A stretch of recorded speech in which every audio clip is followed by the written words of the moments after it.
मिल्कीपुर विधानसभा के उपचुनाव को लेकर के जीनिया के आंकड़े क्या कहते हैं, ये जानते हैं। 4 जून को लोकसभा चुनाव के नतीजे आए तो एक सीट की चर्चा संसद से लेकर सड़क तक होने लगी और वो सीट है अयोध्या। जिस अयोध्या में बीजेपी ने राम मंदिर का निर्माण करवाया, उसी अयोध्या से बीजेपी लोकसभा चुनाव हार गई और अब अयोध्या की एक विधानसभा सीट मिल्कीपुर पर पूरे देश की नजर है, क्योंकि मिल्कीपुर के विधायक अवधेश प्रसाद अब सांसद बन चुके हैं। इस सीट का हाल जानने के लिए हमने AI पोल में लोगों से पूछा कि इस बार अयोध्या की मिल्कीपुर विधानसभा सीट से कौन किस पर भारी पड़ेगा। इसके जवाब में हैरान करने वाला नतीजा सामने आया। पोल में शामिल 52% लोगों की राय है कि मिल्कीपुर में बीजेपी आगे है, जबकि 48% लोगों की राय है कि समाजवादी पार्टी मिल्कीपुर में आगे है। यहाँ दोनों पार्टियों के बीच सिर्फ 4% का अंतर है। यानी अयोध्या के बाद मिल्कीपुर की लड़ाई दिलचस्प होने वाली है, क्योंकि उपचुनाव तक इन आंकड़ों में बदलाव हो सकता है। मिल्कीपुर के आंकड़े सामने हैं। दोनों पक्षों में अंतर महज 4% का फिलहाल नजर आता है। अंतर कम या ज्यादा होने की पूरी संभावनाएं हैं, आंकड़े बदल जाने की संभावनाएं भी हैं। लेकिन हर्षवर्धन त्रिपाठी जी, इस बात की संभावनाएं तो बिल्कुल रहेंगी कि मिल्कीपुर विधानसभा जीतना दोनों पक्षों के लिए अस्मिता का सवाल है, नाक का सवाल है। देखिए, नाक का सवाल है और जो आंकड़े हैं, जिसको कहते हैं ना कि हिस्टोरिकल प्रेसिडेंस, उसको भी देखना चाहिए। फैजाबाद लोकसभा की 5 में से 4 सीटों पर भारतीय जनता पार्टी का विधायक है। बिल्कुल 2017 में ये सीट बाबा गोरखनाथ भारतीय जनता पार्टी के जीते थे। 2022 में अवधेश प्रसाद जीते। मेरा ये मानना है कि भारतीय जनता पार्टी अगर प्रत्याशी बदल देगी, बेहतर प्रत्याशी लेकर आएगी, तो शायद जो आपकी AI एंकर जीनिया कह रही हैं, शायद वो बात होती दिखे। हालांकि मुकाबला वहां बहुत कड़ा है। ठीक बात है। शशांक से एक बार मैं जानना चाहूंगा, भाटी आपके पास में आ रहा हूं। शशांक, इस डेटा का बेस क्या रहा है, जरा बताइए पहले। डेटा का बेस लोगों के सेंटीमेंट्स होते हैं, उनके सेंटीमेंट्स के आधार पे हम इस पूरे डेटा को तैयार करते हैं।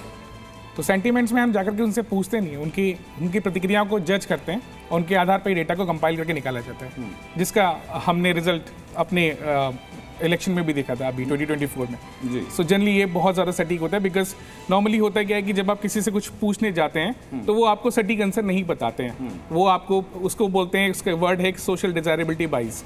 कहना कुछ चाहते हैं, कहते कुछ हैं, करते कुछ हैं। तो इट्स बेटर कि आप उनकी बातों को सेंस कर लें। So this is how we are using technology. तो लोगों ने जो कहा आपने उनको समझा और आंकड़ों में तब्दील किया, ठीक है।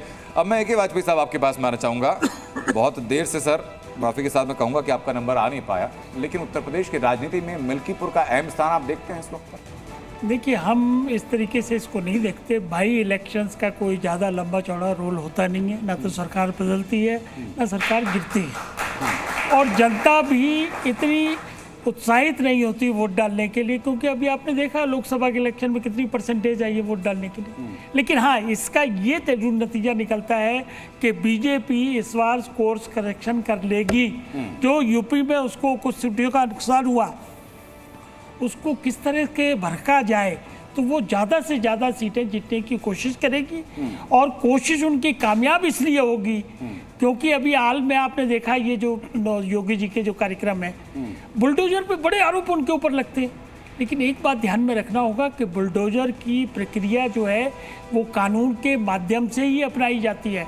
या तो कोर्ट इजाजत देगा या आपका घर सरकारी जमीन पे बना होगा, उसका बेजा इस्तेमाल कोई ताकत नहीं कर सकती है, कोई सरकार नहीं कर सकती। आपको काउंटर करने के लिए सर उधर से एक आवाज आ चुकी है साहब। हाँ, अपना गलत बनाया है, उन पर आप बुलडोजर चलाइए, पूरी कार्रवाई करिए, हटा दीजिए। ऐसा कैसे होता है कि जैसे ही किसी पे मुकदमा चलता है या किसी मामले में फंसता है, उसका घर इलीगल हो जाता है तुरंत 2 दिन के अंदर? ये क्या बात है? आप खत्म करिए, आप अभियान चलाइए, आप पूरे एक सेकंड अभियान चलाइए, जिसके गलत बने हैं घर उसको तोड़ दीजिए। लेकिन ये कौन सा तरीका है? ठीक है सर, देखिए मेरे पास वक्त श्रीवास्तव साहब कम बचा हुआ है, जल्दी क्लैरिफिकेशन हो। अगर किसी क्रिमिनल का घर बना हुआ है गलत जमीन पे, सरकारी जमीन पे, तो सरकार उसको कभी भी तोड़ सकती है। तो पहले तो ये कोई पहले और बाद का सवाल नहीं होता। कानून की जब आंख खुलेगी, कानून इसके खिलाफ कार्रवाई करेगा। यही देश का कानून है और इस देश के कानून को सबको। सर, लखनऊ में हाल ही में जिस कॉलोनी पर बुलडोजर चला, उसके पहले खोजा जाएगा तो आपकी सहयोगी पार्टी के सारे तार उसमें नजर आ जाएंगे साहब। आप सवाल खाली उनसे पूछेगा कि आपके शासनकाल में ये चीजें हो कैसे गई थी। त्रिपाठी साहब बड़े ज्ञानी व्यक्ति हैं, बड़ी चतुराई से उन्होंने क्या किया कि आपको ये बता दिया कि मिल्कीपुर में सुनिए उन्होंने एक बात कही, बात तो पूरी आपकी बात ही आगे बढ़ा रहा हूँ, आपकी बात ही आगे बढ़ा रहा हूँ, आपकी बात ही आगे बढ़ा रहा हूँ। सुन तो मेरे ऊपर बहस आपके लिए बताया नहीं, आपकी बात आगे बढ़ो। सुनना नहीं चाहते तो कैसे बात है? आपकी बात बढ़ा रहा हूँ, मेरा समय खराब करिए, सुनिए आप मेरा समय खराब मत करिए, सुन लीजिए, आपका समय मत खराब करिए। आप मेरा नाम लेके बात, अच्छा ठीक है सर, ठीक है सर, चर्चा आप ज्ञानी नहीं है क्या? आप ज्ञानी है नहीं क्या? अरे इतनी अच्छी बात आपके लिए कही कि ज्ञानी व्यक्ति है। सुनिए एक सेकंड आपके बारे में बात नहीं, एक सेकंड प्रदीप पाटिल जी, अगर आपको एक सेकंड हर्षवर्धन जी, एक मिनट मुझे 10 सेकंड दीजिए मुझे सर, एक सेकंड सर, पर्सनल एलिगेशन किसी पर नहीं, और मैं वही कह रहा हूँ सर, सरकाज़म ना बहुत समझ में आता है, सरकाज़म सबको समझ में आता है, ऐसा ओपन चीजें नहीं करनी चाहिए। हाँ, मिल्कीपुर की बातें कीजिएगा सर, मैं एक आंकड़ा पहले ले लूँ, उसके बाद मैं वापस आऊंगा। मैं पहले एक आंकड़ा लेकर आ रहा हूँ सबके पास। जीने के पास अगला सवाल है कि उत्तर प्रदेश में मौजूदा सरकार के शासनकाल को लेकर पब्लिक सेंटीमेंट क्या कहते हैं। सीधा चलते हैं जीने के पास। AI पोल में हमने ये जानने की कोशिश की कि मौजूद मुख्यमंत्री का कामकाज कैसा है। इसके जवाब में 19% लोगों ने कहा कि बतौर मुख्यमंत्री योगी आदित्यनाथ का कामकाज बहुत बेहतर है। वहीं 68% लोगों ने मुख्यमंत्री के कामकाज को संतोषजनक बताया, जबकि 11% की नज़र में योगी आदित्यनाथ का कामकाज खराब रहा। तो वहीं 2% लोगों ने कोई राय नहीं दी।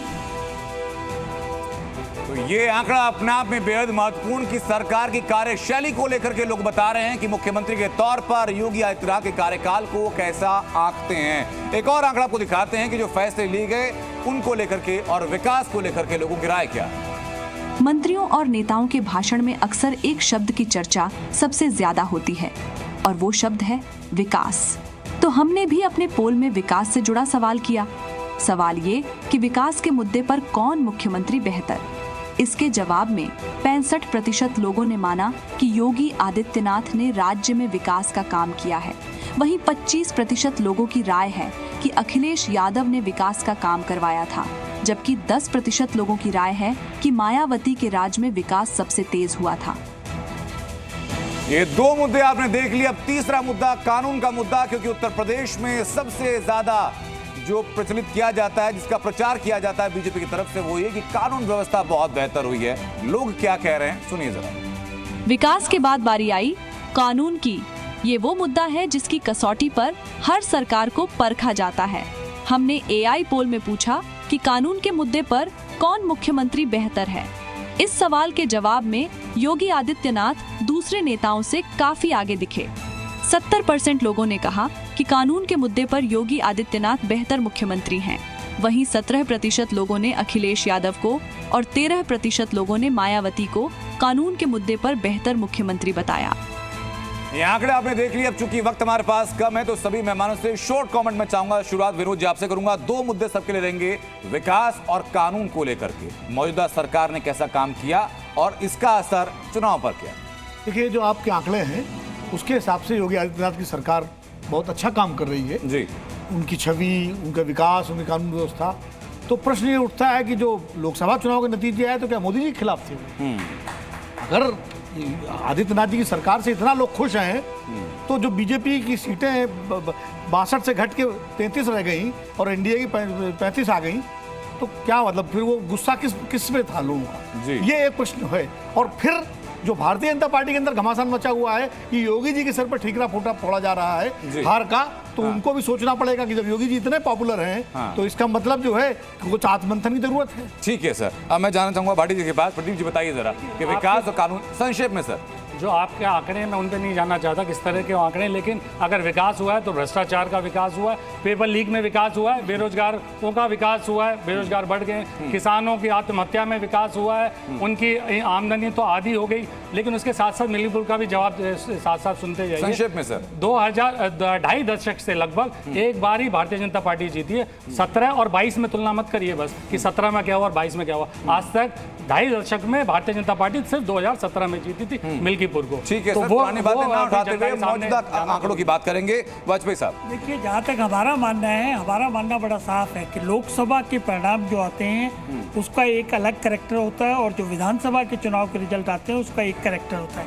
अब लेकिन विनोद जी का सवाल एक बड़ा इंपॉर्टेंट है, क्या मोदी के खिलाफ कोई एंटी इनकम्बेंसी थी? इसका जवाब बड़ा सीधा है कि चुनाव के नतीजों में एक फैक्टर काम नहीं करता है, बहुत सारे मिले जुले फैक्टर काम करते हैं। शिवम, 10 सेकंड आपके पास अपनी बात रखने के लिए विकास और कानून पर। बस इतना कहना चाहूंगा कि चाहे वो अतीक की पार्टी हो, चाहे मुख्तार की पार्टी हो, चाहे आपके कुछ सांसद ज्यादा हो गए हो, तो बिल्कुल कॉलर खोल के घूमने की आवश्यकता नहीं है। ये महाराज जी का उत्तर प्रदेश है, यहाँ पर जिस तरीके से काम चलता रहा है उसी तरीके से चलता रहेगा। अगर कोई भी गुंडागर्दी करेगा, भ्रष्टाचार करेगा, उत्तर प्रदेश का इलाज ऐसे ही होगा जैसे होते हैं। हर्षवर्धन जी, सर हर्षवर्धन जी आपकी बात सर, विकास और कानून व्यवस्था को लेकर के प्रदेश में संविधान का विकास नहीं चलेगा और कानून व्यवस्था। एक सेकंड, ये दोनों वक्त हमारे पास कम है। शिवम, वक्त कम है, किसी बात को नहीं काटेंगे। शिवम, वक्त कम है, हर्षवर्धन जी की बात पूरी करने दीजिए। के खिलाफ कोई प्रेम नहीं है भाई, सॉरी। आपको बीच में बोलना ये अतीक अहमद को आई लव यू समाजवादी वाले बोलेंगे, हम नहीं बोलेंगे। यार की रिपोर्ट नहीं सर, सर गुंडे किस पार्टी में बैठे हैं? मैं इस पर कह रहा हूं, विकास का पता चल कानून व्यवस्था हमेशा मुद्दा होता है। हाँ, उपचुनाव में भी और वैसे भी प्रत्याशी तय होने दीजिए, उसके बाद ही तय हो पाएगा कि किस तरफ कौन जा रहा है। ठीक है सर, बहरहाल मेरे पास वक्त इतना ही था सर। मेरा भी जवाब सुन जी, लीजिए। लास्ट मेरे पास वक्त वाकई में अभी आपके पार्टी वाले सर खा गए सर। माफी के साथ मैं आपको करूंगा श्रीवास्तव जी, फिलहाल वक्त हमारे पास इतना ही था। मेहमानों के पास बातें और भी हैं, तर्क और भी हैं, लेकिन तर्क सुनने के लिए वक्त हमारे पास कमी है।